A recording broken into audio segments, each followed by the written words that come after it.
Hey, Shalom Akim. This is Ariala. First off, I want to give all praise and glory to Yahweh, Ba'ashem Yahushai.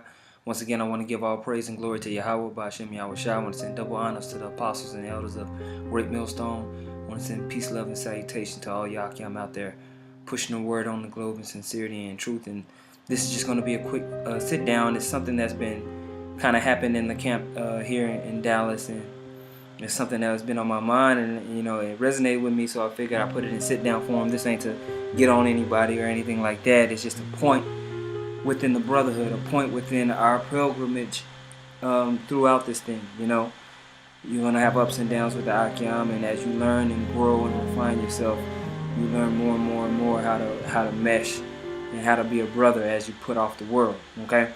One thing I want to talk about is to not stew. Don't just stew in your emotions.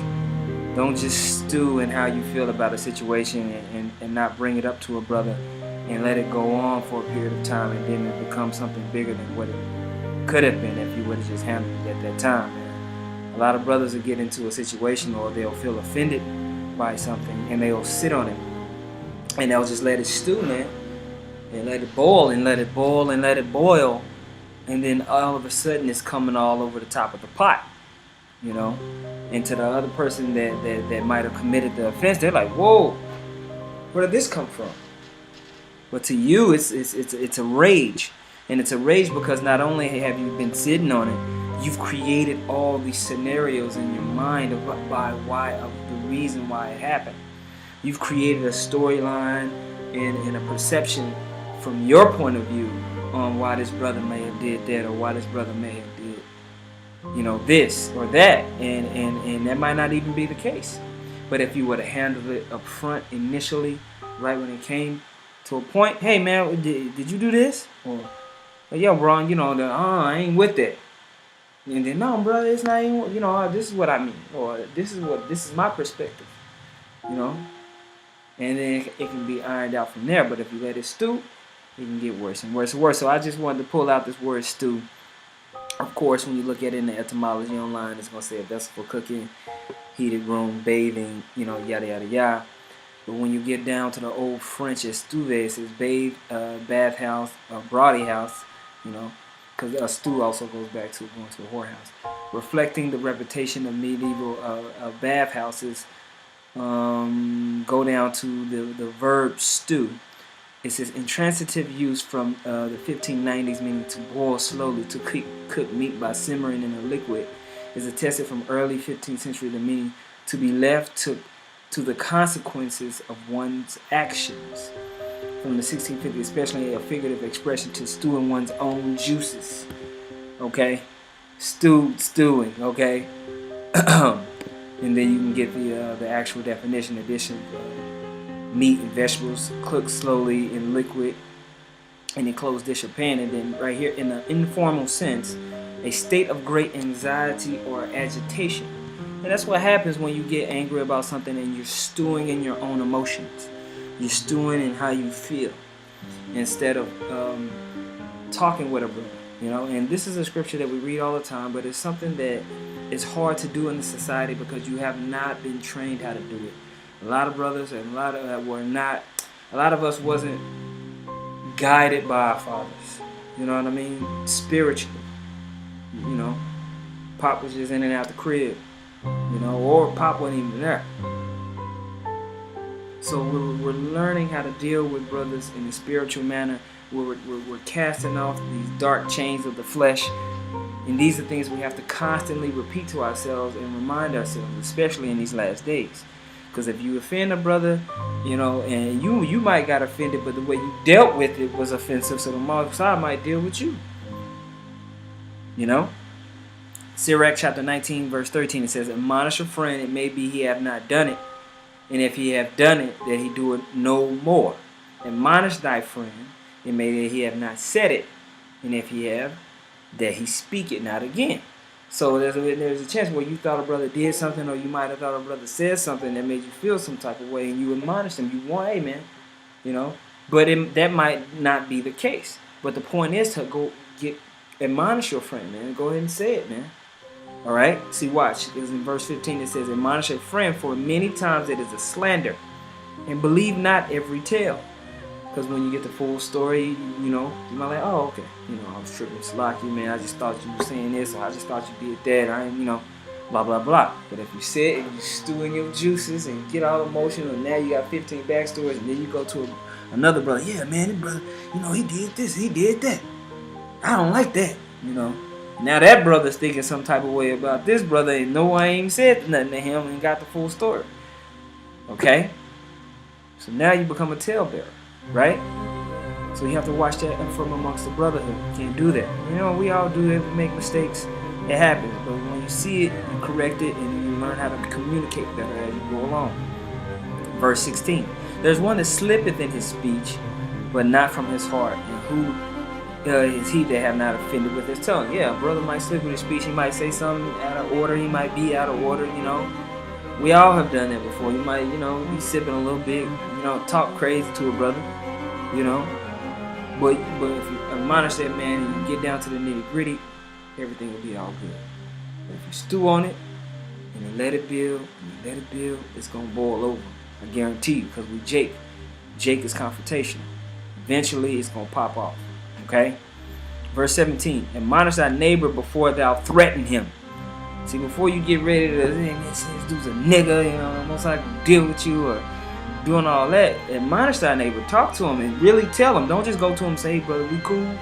No, you know, get down to the nitty gritty. Be detailed of what bothered you. Bring out what it was in particular. Get up in there. Like Brother Yatazak like to say, get out there one time. You know? And let the Spirit take care of it. It says, okay? It says, and not being angry, give place to the law of the Most High. All right? Establishing things justly.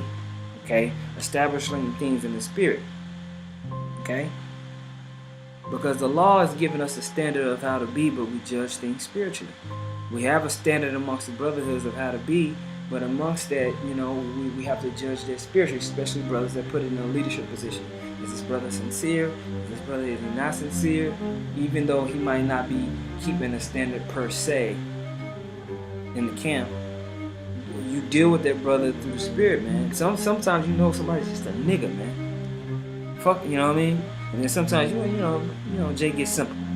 You judge it out. You judge it out, man. Okay? And it just takes time and experience, and you just keep going to get better and better and better at it. Okay? This is Sirach, the 30th chapter.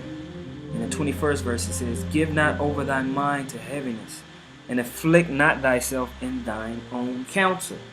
So, you know, don't afflict yourself. You thinking this, you thinking that, you building up all these judgments and thoughts and perceptions of how it went down in your own head when you could have just dealt with it, man. And that's also going into just being negative all about every goddamn thing. You know? Can't be always fucking negative about a situation, man. You gotta look to a situation sometimes where, you know, you can work it out. Not, man, fuck, man. You know, you trying to find a reason to be mad or be angry or be negative about a situation. You giving your mind over to heaviness. Okay? And we ain't got time for that. You have to be kingdom minded. We have to have a mindset towards building. Alright? And if anybody that's really not down with this thing, it's gonna come out, man. They ain't down with the brotherhood, they ain't down with doing the work of Yahweh Shem Yahushua, and that person needs to just, you know, not be around. It's gonna come to fruition. But we have to deal. Don't stew on it. Deal with it. You know?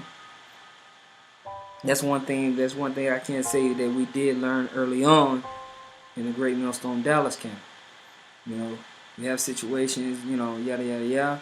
Hey, it comes out. It ain't gonna be too long before it come out. You know, you might have a situation here or there where a brother sit on something and then it turns to something else, but for the most part, it's like, hey, what'd he say? Or who? Okay, what happened? Okay, he said that. Okay, what that brother? Okay, let you know. Did you talk to him yet? Well, shit, what are you talking to me for? Go talk to him. Hey, yo, he need to talk to you, bro. And then if it don't get settled from there, you move it on. Okay? But we have to be brothers to each other, man. We have to be brothers. I'm going to pull out one more scripture. This is Ephesians, the 4th chapter. And the 24th verse says, and then he put on the new man, which is after the Most High, which after the Most High is created in righteousness and true holiness. All right, through the Spirit of Yahweh Shem Yahushua. Therefore, putting away lying, speak every man truth with his neighbor. All right, and it goes both ways. And you can lie by deletion. A lot of brothers lie by deletion. They lie by not telling it, by not saying what the truth of the matter is. What they're saying it, but you lying by deletion.